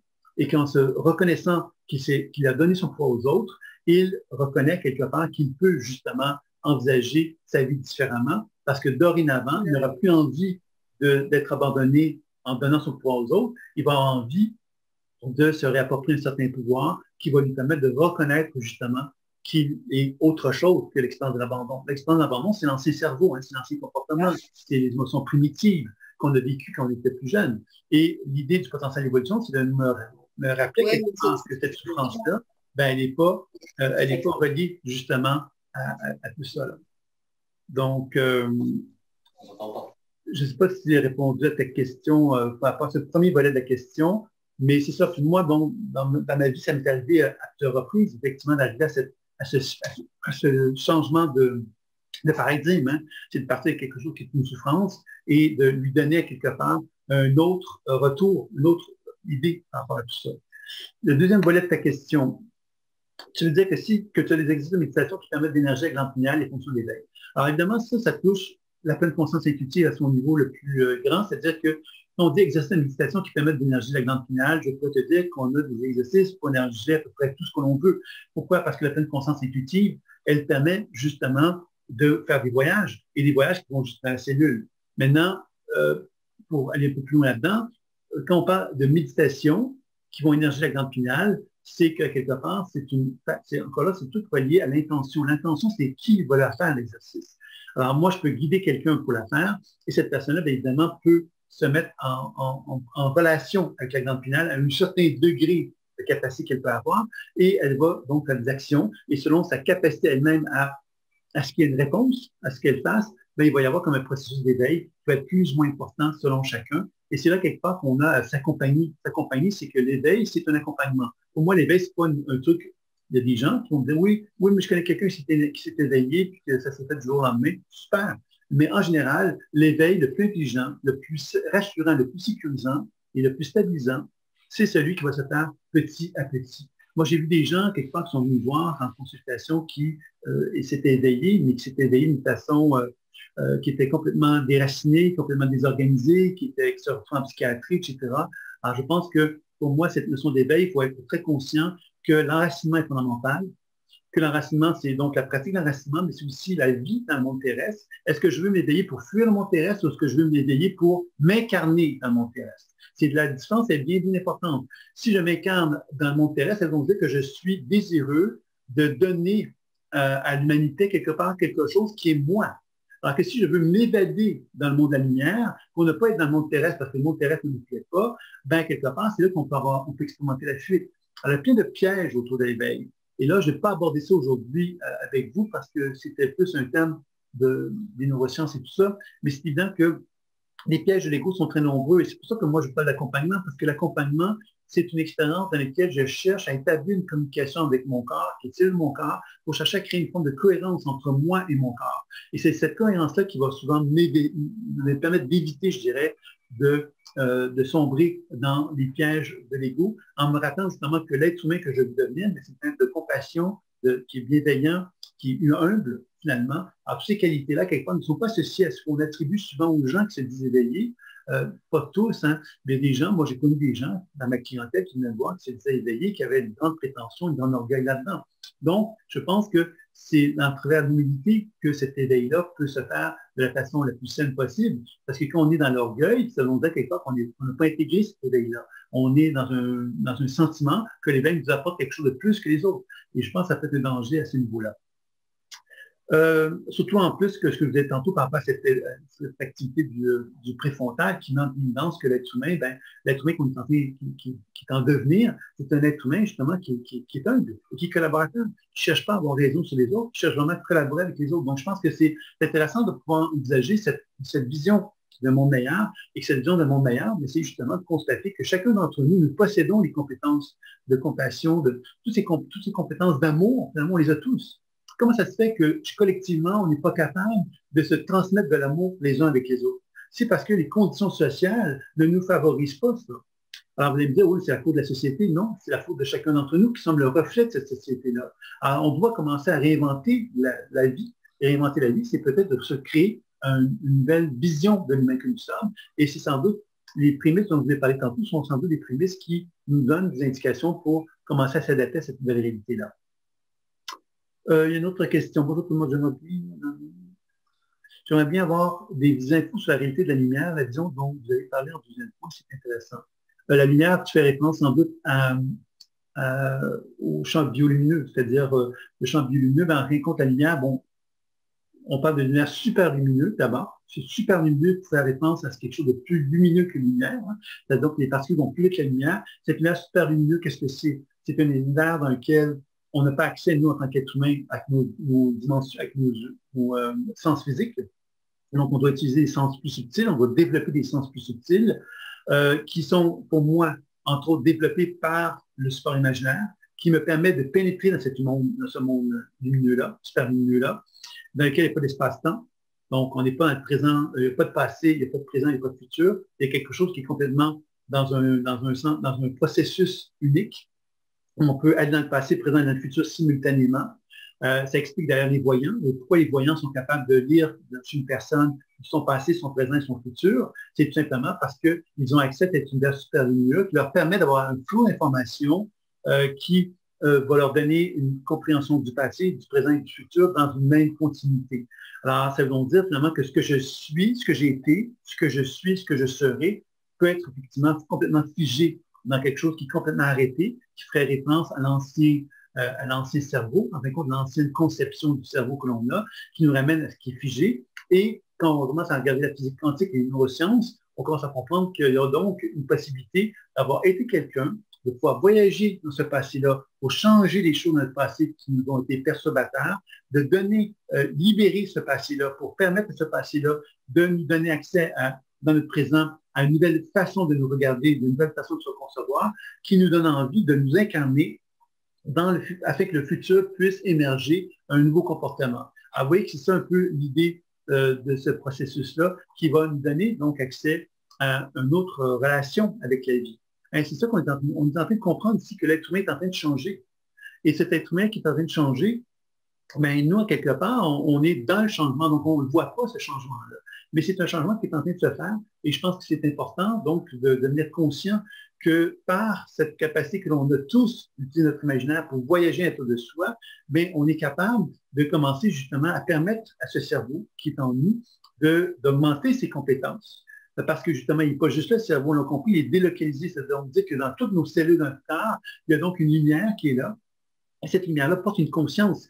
Et cette lumière-là qui est là, on n'en est pas toujours conscient par le cerveau. C'est pour ça que le super imaginaire va nous permettre de voyager dans notre corps pour accéder à cette information qui dort en quelque sorte dans notre corps pour qu'on puisse faire un genre de point d'union entre ce qui est dans mon corps et ce qui est dans ma tête pour devenir de plus en plus conscient et permettre à ce champ de lumière-là, effectivement, de devenir de plus en plus rayonnant, de plus en plus lumineux et de nous permettre donc de voyager dans l'univers super lumineux. Donc, d'être capable de voyager dans ce qu'on appelle les annales akashiques, puisque dans cet univers super lumineux-là, on dit que l'information s'accumule sans cesse, ce qui veut dire que j'ai accès à tout l'historique humain depuis le début des temps dans cet univers-là. Donc, ça veut dire que si moi, je décide de voyager dans cet univers super lumineux-là pour communiquer avec des personnes de ma famille ou aller voyager dans le temps, dans les époques anciennes, je peux le faire et j'ai accès à tout ce que je veux, tout ce que je souhaite. Et ça veut dire quoi? Ça veut dire que moi, mon cerveau me permet, par ma volonté, par mon intention, de voyager là où je le souhaite. Et ça, c'est important. Ça, ce sont des vertus, je dirais, exceptionnelles que l'on a tous en tant qu'être humain. On les a tous, sauf que ça demande de l'entraînement, ça demande un apprentissage, ça demande que chacun d'entre nous développons des compétences pour être capable de le faire. Et c'est ça un petit peu que les neurosciences, que la médecine quantique met en évidence aujourd'hui, c'est cet éveil de conscience qui fait qu'on commence à se rendre compte que l'être humain, on commence à comprendre de façon rationnelle ce qui est expliqué irrationnellement parlant, pourrait-on dire, par les écoles ésotériques, les écoles philosophiques spirituelles, etc. Donc, c'est très intéressant, à mon sens, moi, tout ça. Donc, je ne sais pas si j'ai pu répondre à cette question-là sur la lumière, mais peut-être que tu pourras me revenir là-dessus. Oui, c'est très clair. L'éveil et savoir s'incarner avec amour sur Terre. Merci. Point de vigilance que je comprends, égo spirituel et flux de la matérialité. Pratiquer, pratiquer, pratiquer. Là. Oui, tout à fait. Tout à fait. Mais tu as bien compris, Yuri, musulman. C'est bien que la pratique, c'est fondamental. Et la pratique, évidemment, ça demande une grande humilité. Et c'est pour ça que quand on cherche à s'éveiller, on doit le faire avec énormément d'humilité parce qu'on cherche à devenir un meilleur humain. Il faut comprendre.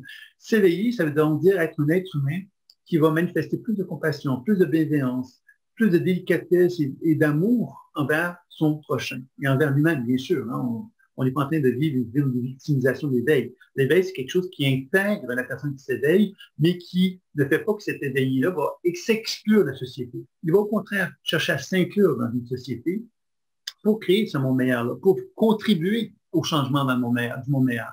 C'est vraiment cette idée-là, je pense, qui peut être vraiment stimulante aussi de vouloir développer ça. Et l'éveil, bien évidemment, aujourd'hui, je regardais un petit peu, vous avez parlé du cerveau, on a parlé un petit peu de la montée de l'économie, on a parlé de choses comme ça, mais il faut comprendre qu'à partir de la montée de l'économie, ben, on peut accéder donc à l'âme, et l'âme, on peut explorer les niveaux de conscience, tout ça.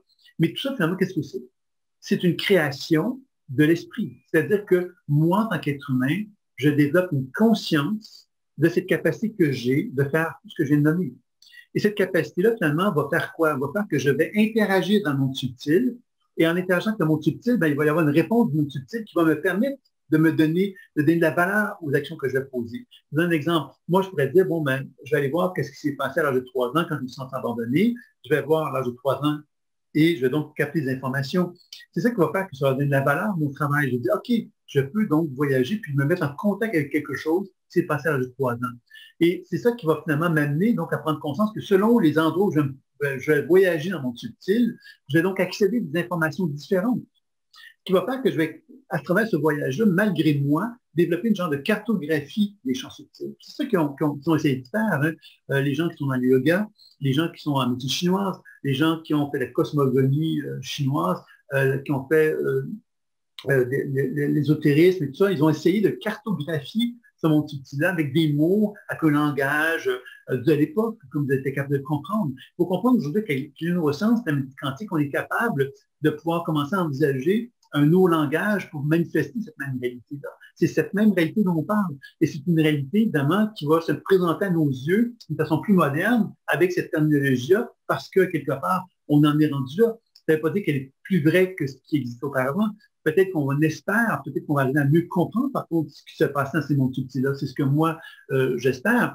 Puis, ce type de la pleine conscience intuitive, qu'est-ce que c'est? Mais c'est une tentative, en quelque part, de donner une méthode pour enseigner, pour voyager à l'intérieur de cette réalité-là. Mais c'est une réalité, effectivement, qui repose justement sur une capacité que moi j'ai de voyager dans ces mondes-là, puis d'avoir des réponses quand je voyage de ce qui se passe dans ce monde-là. Donc, c'est un monde, finalement, qu'on ne comprend pas parfaitement, le monde du super lumineux. Mais quand je dis je peux voyager dans d'autres vies, que je peux voyager dans mon futur, ben, c'est toutes des choses, finalement, qui sont des mots. Maintenant, ce que je vous dis, c'est qu'il faut l'expérimenter. Et l'expérimenter, c'est ça qui nous amène, nous, à comprendre quelque part que c'est plus juste des croyances. C'est pas quelque chose qui est dans ma tête en me disant oui, il a dit ça, ça a de l'allure. Non, non. Je l'ai expérimenté, puis finalement, j'ai constaté que ça en avait parce que je l'ai expérimenté, puis il y a des choses qui se sont passées. Mais la difficulté, évidemment, c'est que pour être capable de l'expérimenter pour le vivre d'une façon assez intéressante, ben, il faut souvent passer par l'entraînement. Et cet entraînement-là, ben, dans l'idée, à quelque part, de ce qu'on a vu aujourd'hui, ben, je pense que dans un premier temps, c'est qu'on va reconnaître quelque part que notre cerveau, ben, il y a une forme de stress qui s'est vécu chez lui, qui empêche d'accéder à ces ressources insoupçonnées. Et que c'est en travaillant, en apprenant justement par la vie de la pleine conscience intuitive, dans ce cas-ci, à reconnaître ces stress-là qui sont développés, à faire la paix avec eux, qu'on va développer une plus grande stabilité, qui va nous permettre ensuite de reconnaître qu'effectivement, à l'intérieur de soi, on est comme une antenne, et cette antenne-là, pour la rendre de plus en plus vibrante, mais il faut passer par un certain entraînement. Et un des entraînements possibles, il y en a d'autres, c'est de passer par cette expérience de la Kundalini et de travailler la Kundalini comme un exercice. C'est un exercice pour simplement éveiller notre conscience, pas pour faire monter la Kundalini comme telle, mais devenir de plus en plus conscient d'un processus spirituel, subtil qui est en moi et que j'accompagne pour devenir de plus en plus conscient de qui je suis, et qu'à travers cette expérience de plus en plus conscient de qui je suis, ben, j'arrive à mieux me connaître, à développer plus de compassion et d'amour pour moi-même, plus de compassion et d'amour pour les autres. Et à travers ça, bien évidemment, je commence à concevoir quelque part qu'est-ce que serait, qu'est-ce qu'est, en fin de compte, la nouvelle réalité qu'on est tous ensemble en train de créer. Et je pense que c'est important donc d'y aller, en fin de compte, de pouvoir envisager une vision comme celle-là.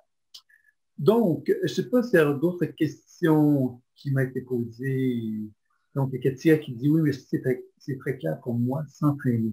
Oui, oui, tout à fait. C'est la seule chose, parce que moi, moi, je peux vous dire un tas de choses, mais moi, je peux vous dire un tas de choses que moi, j'ai vécu, mais cette toute chose que moi, j'ai vécu, c'est moi qui l'ai vécu.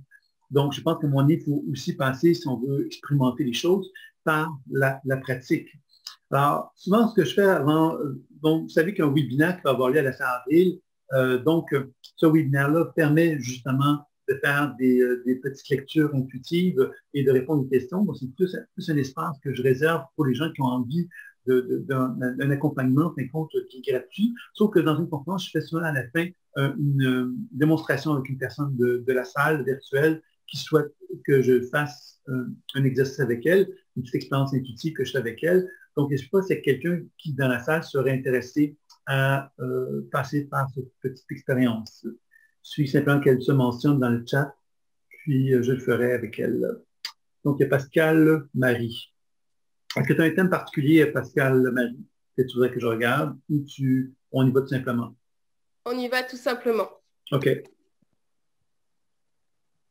Alors, ce qu'on va faire, c'est que je vais faire simplement, par rapport à un petit peu ce qu'on a vu un petit peu tantôt, cette notion de montée l'économie, c'est-à-dire la montée l'économie, qu'est-ce que c'est? Ça touche aussi la santé, c'est-à-dire que quelqu'un qui a une santé parfaite et optimale, ce serait une personne qui aurait une santé où les pieds, l'énergie circule de ses pieds jusqu'au sommet de la tête, du sommet de la tête jusqu'à ses pieds, et qu'il n'y a aucun obstacle, aucune friction. L'énergie circule vraiment librement d'une façon parfaitement fluide. C'est ce qu'on appelle en physique quantique la négantropie. La négantropie, ça veut donc dire que le corps n'est pas dans un état d'usure, il se régénère. Ça veut donc dire qu'il ne vieillit pas. Alors que l'entropie, par rapport à ça, l'entropie, c'est l'usure. Quand il y a plein de friction dans mon corps, même si je suis en santé en apparence, mon corps, s'il y a plein de friction, ben, ça veut donc dire qu'il s'épuise. Puis à un moment donné, ben, il va tomber malade. Même si j'ai l'air en santé, mon corps va avoir des frictions assez importantes pour m'empêcher de pouvoir bénéficier d'une vie longue, par exemple. Vous voyez, alors ça, c'est quelque chose qui peut être qui est intéressant à observer. Je vais peut-être dire une chose à ce sujet-là pendant que j'y pense, puis je reviens vers Pascal Marie. Si les fameux télomères, on a observé évidemment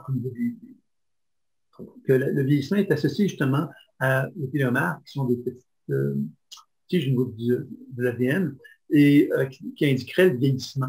Puis on a fait des recherches, justement, des petites tentatives, c'est justement dans Termitaire qui raconte ça, qu'ils ont observé que les gens on a demandé à des mères de s'occuper d'enfants qui n'avaient pas de problème et d'autres femmes de s'occuper d'enfants qui étaient à problème. Ils ont observé depuis quelques mois, depuis le nombre de mois, que les télomères, donc une petite brindille qui favorise, donc qui indique le niveau qu'on peut vieillir, on peut vivre très longtemps, ben, avait été fortement abîmé lorsque les gens s'occupaient de personnes à problème. Donc, vous voyez que le stress va contribuer beaucoup au niveau de nos ressources vitales. Et je pense que c'est important, évidemment, dans ce sens-là, de comprendre que cette réalité subtile dont je parle aujourd'hui, c'est une réalité, quelque part, qui a plusieurs impacts. Ça touche la santé énergétique, psychologique, mentale, spirituelle, mais aussi même au niveau de notre vitalité et notre capacité à gérer cette vitalité-là. Donc, voilà. Alors, bonjour, merci Yuri, à bientôt à toi aussi. Alors, je vais donc regarder pour Pascal Marie.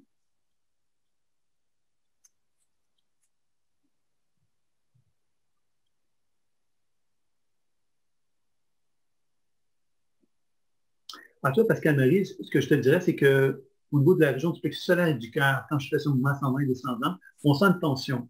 Et cette tension-là, elle est liée à quoi? Elle est liée absolument à des frictions, à des émotions, à des blocages. C'est toute cette notion, quelque part, de blessure qui peut être présente. Et un peu comme si Pascal Marie me dirait qu'elle avait fait confiance et qu'elle était dans l'erreur. Dans le sens qu'elle était déçue parce qu'évidemment, elle a fait confiance à des gens. Et ces gens-là n'avaient peut-être pas la confiance qu'elle aurait dû leur donner. Alors, au niveau du plexus solaire et du cœur, ben, il y a effectivement cette forme de tristesse, je dirais, d'avoir été naïve, d'avoir fait trop confiance. Ça, c'est une première chose. C'est aussi un peu le constat, je dirais. Le constat, c'est quoi? C'est dans la pratique de la pleine conscience intuitive, on décrit ce qu'on voit en temps et ressent, on questionne, on arrive à un constat. Le constat, c'est la connaissance. Je comprends quelque part qu'il y a un blocage qui est là, c'est relié à telle problématique. Alors, évidemment, on pourrait aller plus loin dans la compréhension du problème, mais c'est un peu ça que je dirais dans un premier temps. Pascal Marie, qu'est-ce que tu as à me dire là-dessus? Ben oui, forcément, ça me parle, oui, complètement. Et je le ressens physiquement. Là, quand on me parle, je sens vraiment qu'il y a quelque chose qui bloque exactement au niveau du plexus et au niveau du centre-cœur. OK. Donc là, ce qu'on va faire, c'est que, évidemment, l'idée de la pleine conscience intuitive, c'est, comme je disais tantôt, c'est que quand on dit que c'est le véhicule imaginaire que j'utilise, le véhicule imaginaire, ça veut dire quoi? Ça veut dire que moi, j'utilise ma conscience pour me mettre en relation avec Pascal Maï, que je ne vois pas, que je n'entends pas, je ne connais pas. Peut-être on se connaît, Pascal, je ne sais pas, mais je n'ai pas de connaissance de toi en tête, là, malgré que tu as un très beau nom, mais je ne connais pas ton nom, je ne connais pas qui tu es. Et quand je me mets en relation avec toi, donc, j'avais donc capté mes formations. Alors, ça qui est intéressant, c'est que le support imaginaire me permet de me connecter avec quelqu'un que je ne connais pas, que j'ai entendu sa voix quand même, et de pouvoir me mettre en relation avec elle et par ma capacité justement à faire confiance au processus imaginaire, de constater que dans l'imaginaire, même si c'est une action qu'on peut dire c'est imaginaire, il y a donc des réalités qui se manifestent. C'est-à-dire que quand je fais un mouvement énergétique dans ma perception imaginaire qui représente Pascal Marie, il se produit des choses. Et des choses qui m'ont permis donc d'aller chercher l'information que je lui ai donnée, qu'elle vient de me confirmer. Donc, la deuxième étape après avoir fait ça, évidemment, c'est la déprogrammation. La déprogrammation va permettre d'avoir une action sur la situation. C'est-à-dire qu'il y a quelque chose qui bloque, qui n'est pas confortable. Donc, on va tenter donc de chercher à modifier ça pour qu'on puisse avoir accédé à des potentiels évolutifs chez Pascal, qui va nous permettre de la conseiller en fin de compte aussi. Donc, on va faire ça maintenant.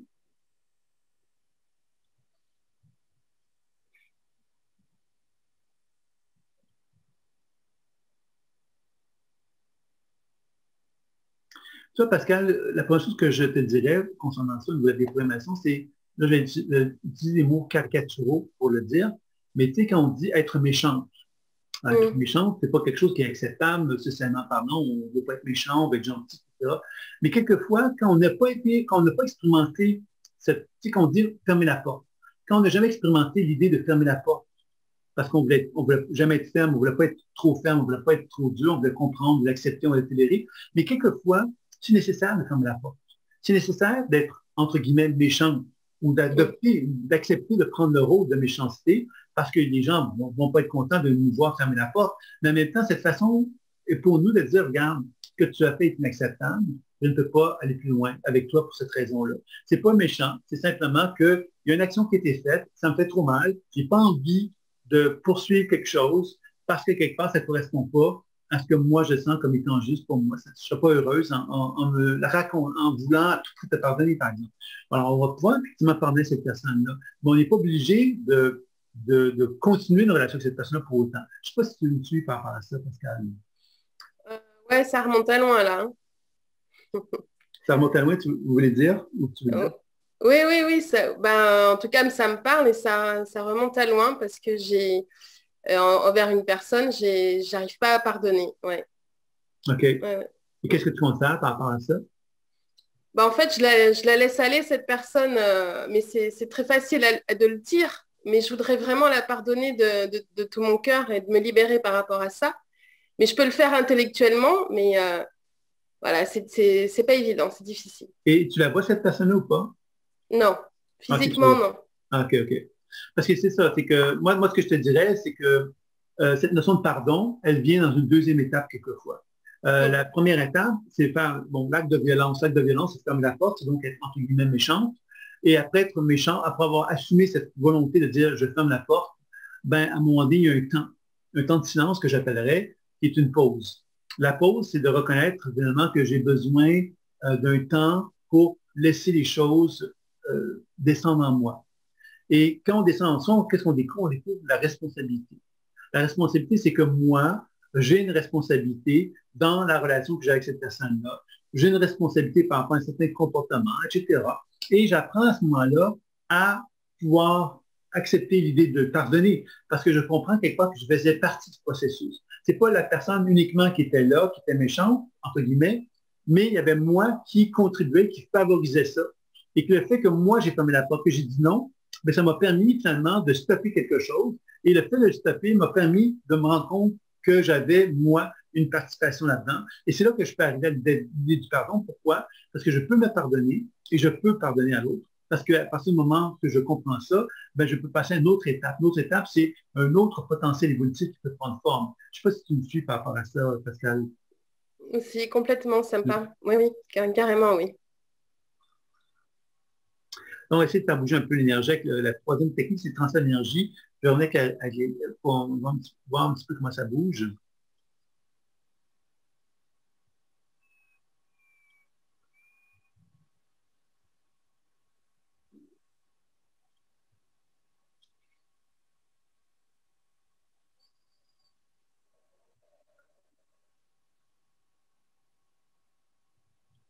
Tu vois, ce que je sens de toi, quand il y a un circuit dans ton corps, euh, c'est qu'il y a quelque chose en toi comment dire, c'est que quand il y a un circuit mieux, il y a quelque chose en toi qui dit, je ne veux plus me faire avoir. Puis en même temps, qui se dit, je vais observer. Alors, observer, ça veut dire quoi? Ça veut dire, je laisse les choses se passer, je vois ce qui se passe, je vois comment la personne se comporte avec moi, etc. Et je vais réagir. Mais toi, si tu prenais le temps de dire dès le départ que quelque chose ne te convient pas, tu pourrais à ce moment-là déjà changer la situation immédiatement. Et que si tu laisses les choses aller en te disant, ben, je vais voir ce qui va se passer, j'espère qu'elle va changer d'attitude parce que là, je n'ai pas aimé qu'est-ce qu'elle a fait les choses, on tombe dans une position de passivité. Et cette position de passivité nous rend sensibles à reproduire quelque chose qu'on connaît déjà. Ça nous ramène au l'ancien cerveau. Soit l'ancien cerveau, finalement, lui a tendance justement à se positionner comme quelqu'un, un peu comme victime, qui se met en retrait en se disant, j'espère qu'elle porte ça. Alors que si je disais à la personne, regarde, me mets en relation avec toi, mais il y a des choses que je ne veux pas qu'il se fasse, c'est telle chose, telle chose, telle chose. Là, on est dans une position, on assume et on crée quelque part une intention qui fait que la relation ne va peut-être pas être comme on le souhaite, mais on a pris une position de maturité, de responsabilité par rapport à la situation, pour on a dit à la personne, il y a des choses que je ne voudrais pas qu'il se fasse. Donc, je te le dis pour que ça se passe bien. Et à ce moment-là, si on ne le dit pas, on se retrouve dans une position où on peut dire, j'espère que ça ne se passera pas mal comme la dernière fois. Et ça, on le dit intérieurement, et on reste dans une position de passivité, et on risque d'être de nouveau déçu à ce moment-là. Donc, je pense qu'il y a en toi, quelque part, de la colère. Et cette colère-là, plus tu vas l'assumer, plus tu vas avoir un mauvais caractère, plus tu vas dire ce que tu penses, et plus les gens vont apprendre à te respecter aussi. Parce qu'ils vont comprendre tellement que tu es quelqu'un, toi, qui peut paraître très souple. Et cette souplesse-là, c'est une super qualité, être souple, hein, adaptable et tout. Mais quand on l'est trop, et qu'en même temps, on ne l'est pas tant que ça, parce que finalement, au fond de nous-mêmes, on est blessé, ça veut dire quelque part qu'on est pénalisé par ce comportement-là. Donc, il faut trouver un équilibre. Et cet équilibre-là exige que ta force soit beaucoup plus présente dans ta vie pour faire comprendre aux gens, je suis très souple, mais par contre, si on fait quelque chose qui n'est pas juste, je vais réagir fortement. Je ne sais pas comment tu reçois ce que je viens de te dire. Ben, moi, ce que j'entends clairement, c'est faire preuve d'autorité. Oui. Voilà, que je me positionne comme ça, de façon ferme et plutôt tranchée. Et en fait, ce que j'ai ressenti physiquement, c'était un dégagement. Voilà, il y a nettement plus d'espace. Vraiment. C'est bien. Mais tu vois, c'est ça, en fin de compte, que ce que tu viens de dire, c'est intéressant, parce que ça touche aussi incarner, quand on en a parlé, incarner sa lumière. Incarner sa lumière, c'est de dire, ben moi, je pourrais dire, ben moi, je suis quelqu'un de souple. Incarner sa lumière, c'est de dire, je suis souple, mais quand on me fait quelque chose qui n'est pas acceptable, je peux devenir très émotionnel. Tu vois? Donc, incarner sa lumière, c'est accepter qui on est. Accepter qui on est, c'est de ne pas créer de fausses impressions par rapport à l'extérieur parce qu'on veut justement être aimé, comme tous, on est tous dans ce même bain-là, mais que quand on incarne sa lumière, on est dans une position où on incarne quelque part la complexité de l'être humain qu'on est. On veut être aimé, mais en même temps, on veut se faire respecter. Et parce on veut les deux, ben, on doit quelque part incarner une puissance qui est en nous, dans laquelle on est plus dans un mode de reconnaissance de qui on est, de ce qu'on veut et ce qu'on ne veut pas, et que l'autre personne ben, apprenne à reconnaître cette réalité-là. Et je pense que c'est quelque chose qui peut être intéressant à explorer pour toi aussi. Oui, complètement. En tout cas, ça me parle beaucoup. Je te remercie, Marie. C'est moi qui te remercie, Sylvain. Oui, okay, merci. OK, donc, je n'ai pas regardé l'heure où est-ce qu'on était dans le temps. Okay. Donc, il y avait également, je vois qu'il y a Katinka qui me demandait de une lecture. On pourrait peut-être faire une lecture pour cette fois-ci, une dernière fois. pour clore la conférence, à moins qu'il y ait d'autres questions, évidemment, que les gens pourraient avoir envie de poser par rapport à ça. Mais ça va être la dernière cette fois-ci. Hein. Donc, Katinka, est-ce qu'il y a un thème particulier que tu voudrais qu'on regarde?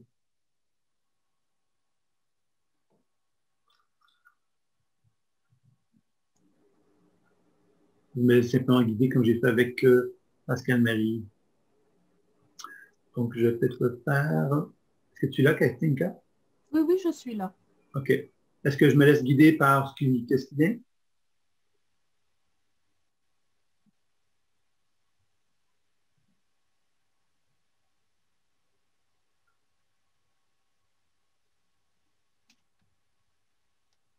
Ça, c'est Katinka. La première chose que j'observe, c'est au niveau du bassin. Il y a quelque chose de lourd dans la matière. Et quand la matière, elle est lourde, ben, ça nous amène à être lourde. Lourde dans le sens que se déplacer, faire des choses, tout est complexe, tout est lourd parce que on a une... Quand on est très chargé, le moindre mouvement qu'on va faire implique qu'on soit obligé de reconnaître qu'on est très lourd, on a plein de choses dans la matière, donc on est obligé de tenir compte de cette lourdeur-là pour, par exemple, envisager de faire un virage à gauche ou à droite, je ne sais quoi. Donc, on est dans une lourdeur.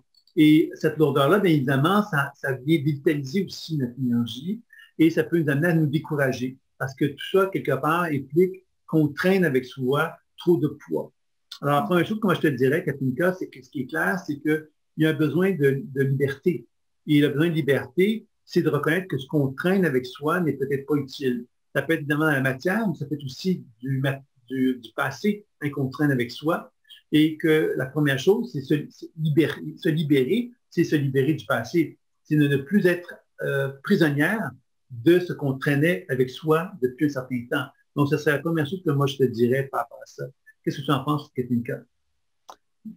En fait, je suis totalement d'accord du fait que je sois bloquée, j'arrive pas à avancer, je fais du surplace et malgré tous mes efforts, j'arrive pas à aller vers ce que je veux.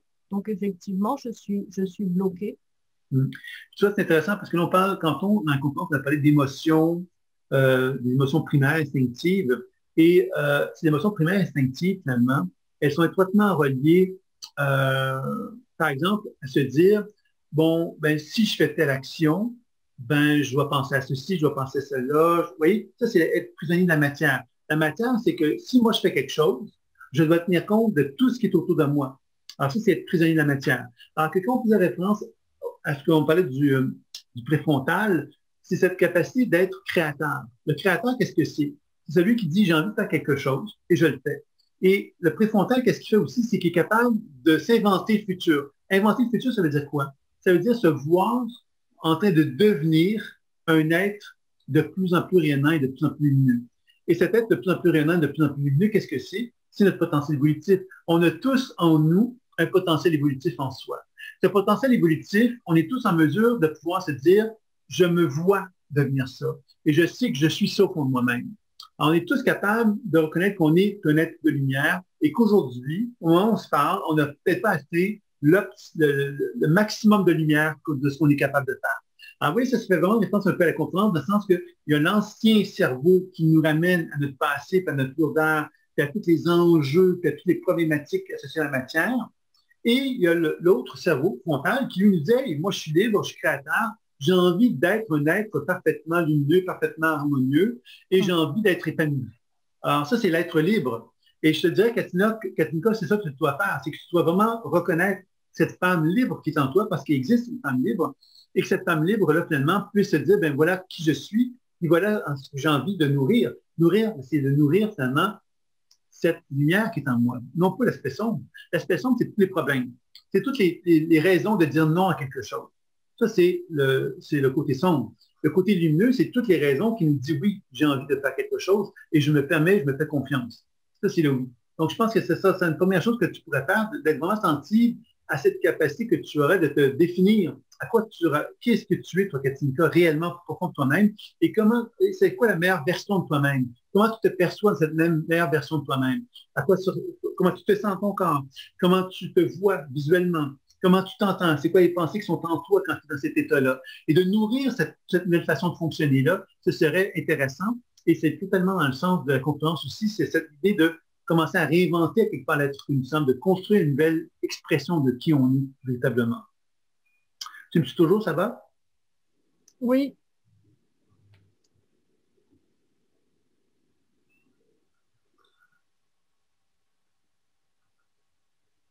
Puis tu vois ce qu'on sent hein, quand on essaie de déprogrammer, on sent qu'il y a des tensions, des congestions dans ton bassin.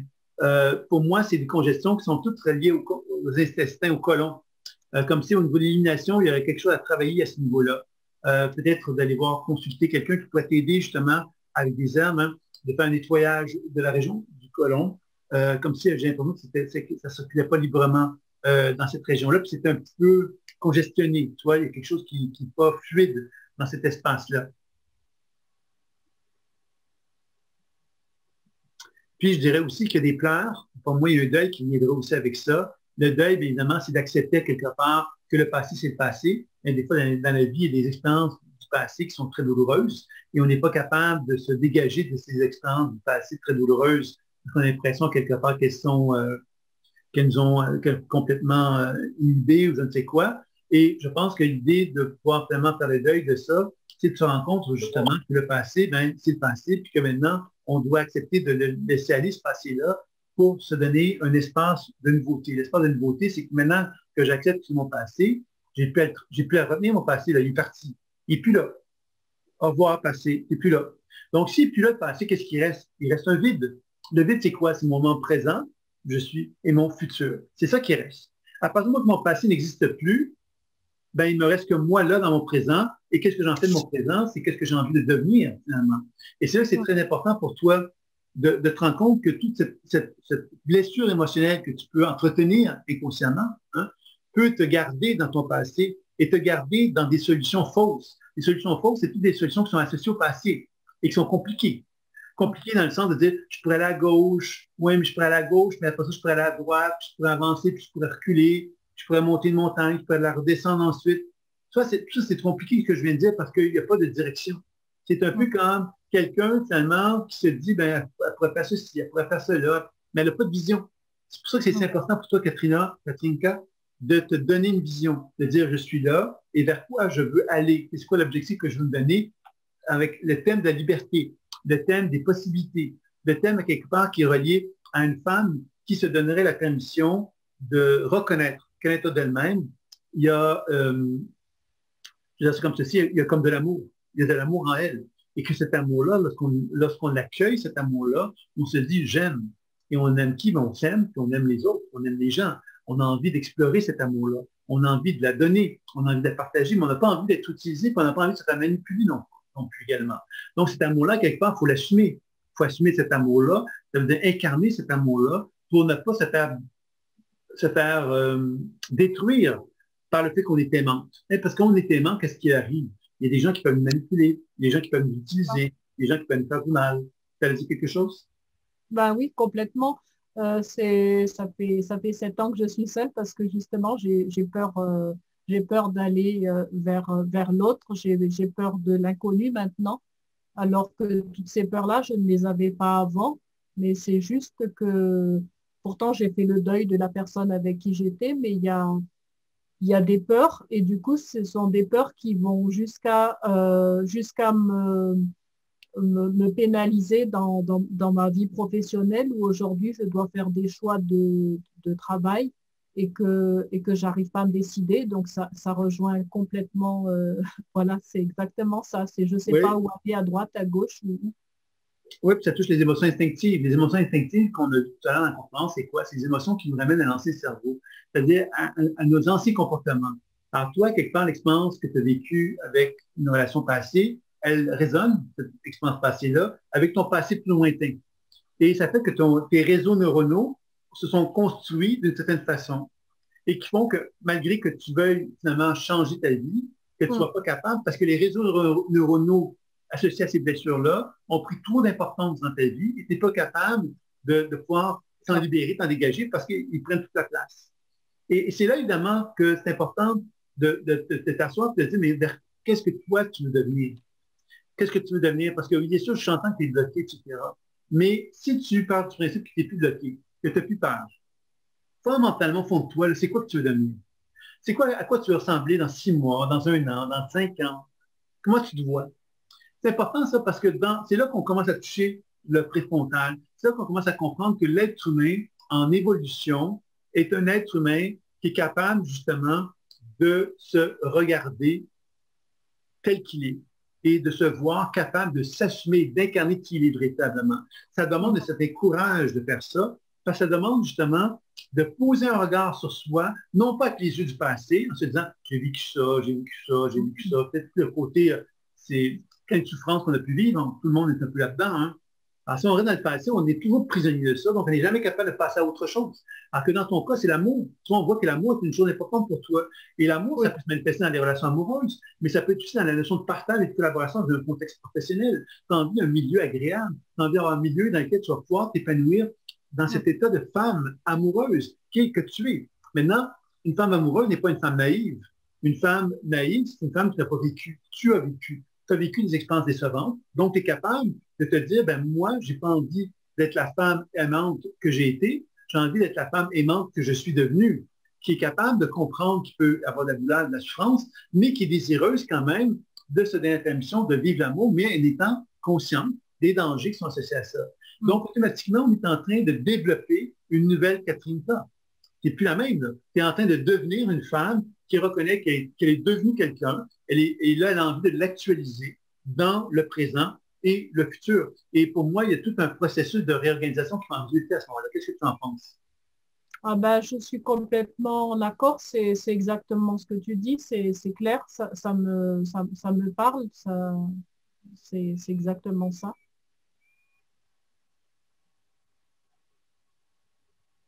Tu sais, je te dirais une chose, peut-être pour terminer, par rapport aux soins énergétiques qu'on fait bouger l'énergie entre ton ventre et ton cœur. Ton cœur, quelque part, toi, tu es une personne qui est dans l'ombre, que j'appelle. Alors, une personne qui est dans l'ombre, c'est une personne qu'on va voir dans un coin, dans une salle de travail, par exemple. On va voir des gens qui vont prendre beaucoup de place, puis il y en a une au fond, là-bas, qui est cachée et qui ne prend pas de place. Pourtant, cette femme-là, elle pourrait prendre de la place, elle pourrait dire ce qu'elle pense, elle pourrait dire ce qu'elle veut, mais ça la mettrait dans une position où elle assumerait ce que j'appellerais l'ego, l'orgueil, la fierté. J'assume que j'ai de la valeur, que j'ai de l'importance, et c'est là que c'est difficile, parce que des fois, quand on est amour, c'est difficile des fois de mettre amour et ego en même temps, ou amour et fierté. Je veux être aimé, je veux avoir une relation de collaboration, mais je ne veux pas montrer que j'ai de la fierté, ou j'ai un leadership, ou j'ai envie de prendre de la place. Je ne veux pas que les gens pensent ça. Donc, ça fait de moi une personne qui va plus s'effacer, parce que je veux plus dire aux gens, ben, moi j'aime, je ne veux pas prendre trop de place, je veux vous donner mon énergie, ce que j'ai de boire à offrir, puis prenez ce que vous pouvez de moi, etc. Et c'est là que moi, je parle de l'ancienne Catherine K. Ce que je viens de te décrire là, c'est l'ancienne Catherine K. C'est-à-dire cette femme qui, parce qu'elle aime, elle a l'impression qu'il faut qu'elle soit dominée par les autres. Il faut qu'elle soit utilisée, abusée, etc. Et puis moi, je pense que la nouvelle Catherine K, c'est pas celle-là. C'est la femme qui apprend justement à assumer que c'est une femme qui est pleine d'amour, mais en même temps, c'est une femme qui a de l'ambition, qui a de la fierté, qui a envie de prendre sa place, qui a envie d'être respectée, qui a envie de plein de choses comme ça, mais en même temps, elle est pleine d'amour. Tu vois, c'est pas un ou l'autre, c'est les deux qu'on prend. Il n'y a pas de concession à ça. Les deux qui font que moi, je deviens qui je suis véritablement. Qu'est-ce que tu en penses? Ben, en fait, c'est vrai que j'ai envie de dire à chaque fois, quand j'arrive quelque part, je suis comme un petit rat, je cherche le petit trou pour ne pas qu'on me voie. Oui, oui.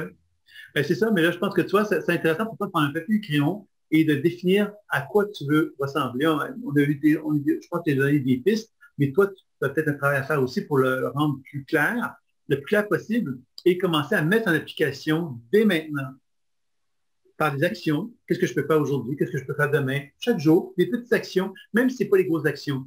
Et que tu prennes le temps de te regarder du miroir. Et que tu te regardes et que tu dis, OK, moi, Catherine K, je veux devenir la femme que j'ai ici, là, dans ma liste que j'ai. J'ai fait une genre de liste de ce que je voulais devenir. Cette femme-là, là, est-ce que ça ressemble à ce que je vois dans le miroir ou non? Si elle n'y ressemble pas, je dois faire les changements requis pour dégager même dans mon miroir que je suis cette femme-là, que je suis de plus en plus cette femme-là. Tu vois? C'est d'apprendre vraiment à incarner dans le moment présent le plus possible. Et c'est ça que les neurosciences ont mis en évidence aussi beaucoup, je pense. Hein, c'est cette notion que le cerveau a un rôle à jouer vraiment important dans cette capacité qu'on a de réinventer, de se créer quelque part une nouvelle expression de nous-mêmes. Et cette nouvelle expression de nous-mêmes, ben, quand on commence à bien la comprendre, bien la concevoir, bon, on arrive justement à trouver une nouvelle voie de cheminement et de réalisation de l'être que nous sommes. Merci beaucoup. Parfait, super. OK, donc si tu veux bien, on va s'arrêter ici, c'est bon? Merci. C'est moi qui te remercie d'avoir bien voulu participer à la chose, à la petit exercice de pleine conscience intuitive. Donc, ben, pour conclure cette conférence-ci, bien évidemment, vous avez compris, je pense qu'avec le dernier exemple avec Catherine Coq, je remercie beaucoup, on a pu faire un genre de retour un petit peu sur ce qu'on devait comprendre de cette notion de neurosciences, guérison et éveil.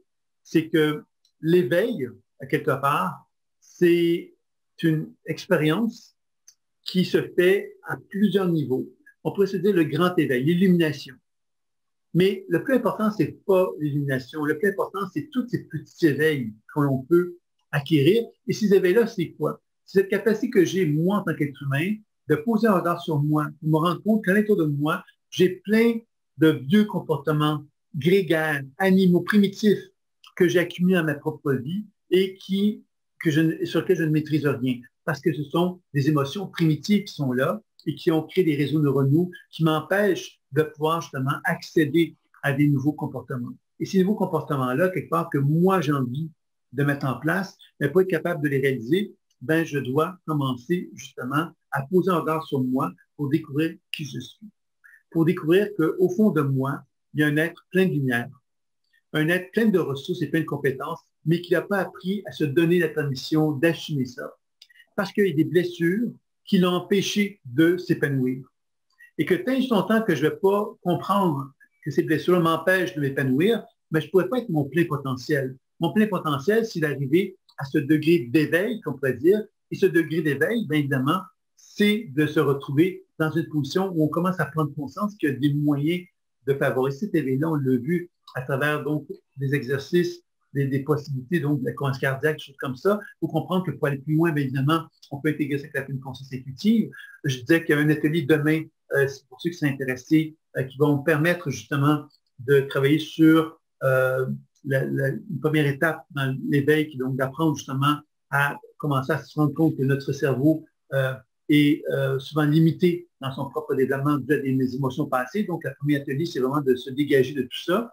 Et ceux qui sont intéressés aux 3 ateliers, ben, il y aurait un deuxième atelier qui va plus travailler sur la montée de la Kundalini, la glande pinéale, donc d'apprendre à développer la conscience intuitive pour s'accompagner dans ce processus d'éveil qui va se faire selon des différents degrés selon chacun. Et le 3e atelier qui va nous permettre donc de nous relier davantage avec la notion de l'âme et d'explorer les niveaux de conscience pour développer notre propre cartographie des champs subtils et de notre capacité donc à pouvoir voyager à l'intérieur de celui-ci. Une question qui me posée concernant le replay. Oui, bien sûr qu'il y a un replay. Ça ne sera peut-être pas tout de suite ce soir, mais il y a un replay qui va avoir, ce qui est toujours sur la chaîne YouTube de la pleine conscience intuitive. Donc, pour ceux qui ne le savent pas, il y a une chaîne de pleine conscience intuitive qui s'appelle la pleine conscience intuitive sur YouTube et dans laquelle je mets toutes les conférences, tous les webinaires, toutes les questions-réponses, que vous allez savoir que s'il y a des questions que vous voulez me poser sur le thème que vous souhaitez, je vais souvent prendre le temps d'y répondre dans les webinaires ou encore dans un thème questions-réponses qui dure entre 15 et 30 minutes, disons, ces petites vidéos-là, et je prends le temps de répondre à des questions sur différents thèmes que vous pouvez avoir. Donc, si ça vous intéresse, vous n'avez simplement qu'à m'en faire part et ça me fera plaisir de pouvoir vous répondre. Et il y a également donc 3 ateliers qui vont commencer la semaine prochaine qui sont proposés aussi, qui sont un petit peu plus complets, qui vont nous permettre donc de faire une exploration des possibilités du cerveau d'une façon plus importante en intégrant la pleine conscience intuitive d'une façon plus importante également. Et puis, vous avez donc toujours le webinaire à la fin du mois qui va vous être proposé, dans lequel il y a donc des démonstrations, des lectures intuitives que je fais avec les gens qui sont présents, mais également je réponds aux questions sur la pratique pour ceux qui sont intéressés. Ça me fera bien sûr bien plaisir de pouvoir le faire. Donc voilà. Alors, je tiens donc à vous remercier pour votre présence. J'espère que vous avez apprécié cette petite conférence sur le sujet. Puis, évidemment, s'il y a des questions, des interrogations sur ce sujet-là ou sur d'autres sujets, vous pouvez m'envoyer des mails, vous me faire part. Moi, je suis toujours intéressé à connaître les thèmes qui pourraient intéresser les gens présents dans mon mailing list. Ça me permet de pouvoir proposer des conférences qui sont adaptées à des demandes qui sont faites. Donc, n'hésitez pas à m'en faire part. Ou encore les petites questions que vous pouvez avoir. Ça me fera plaisir aussi de répondre. Je tente d'en faire régulièrement dans la mesure du possible. Donc, voilà. Alors, je vous remercie et je vous dis donc à très bientôt pour une prochaine fois. Au revoir.